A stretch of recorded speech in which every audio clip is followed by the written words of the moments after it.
Ready sir. হ্যাঁ, good afternoon, আমি Nirmalya, Medinipur smart valley branch incharge. আজকে 11ই আগস্ট আমাদের প্রত্যেকটা বাঙালির কাছে একটা গর্বের দিন, শহীদ ক্ষুদিরামের আত্মবলিদান দিবস।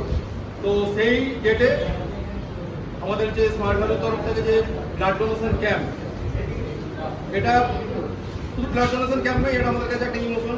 কারণ স্মার্ট ভ্যালুর থেকে প্রত্যেকটা সিএসআর অ্যাক্টিভিটি বা প্রত্যেকটা অ্যাক্টিভিটি এটা সচেতনতার জন্য। আর আজকে সব থেকে যে ক্রাইসিস আমাদের সমাজে, সেটা হচ্ছে একটা শুদ্ধ ব্লাডে। তো এই ব্লাড দেওয়ার জন্য যে প্রত্যেকটা অ্যাসোসিয়েট যেভাবে এগিয়ে এসেছেন, সেই জন্য প্রত্যেকটা অ্যাসোসিয়েটকে মেদিনীপুর ব্রাঞ্চের তরফ থেকে এবং স্মার্ট ভ্যালুর তরফ থেকে অসংখ্য ধন্যবাদ। এইরকমভাবে প্রত্যেকটা কাজে প্রত্যেকটা অ্যাসোসিয়েট এগিয়ে আসুন আর স্মার্ট ভ্যালুর সাথে থাকুন। Thank you.